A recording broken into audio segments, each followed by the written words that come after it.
How to increase or decrease row size in Google Sheet. Select the row, right click the mouse button, then click on resize row.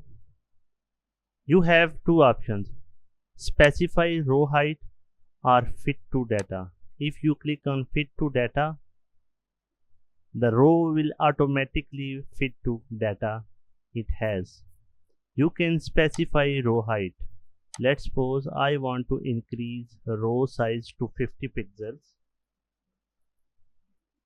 Write the size, press enter or click on OK button.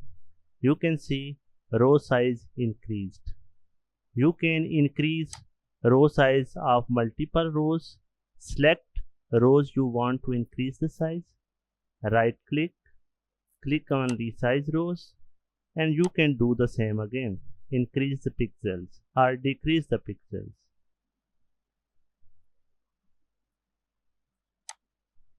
Thanks for watching.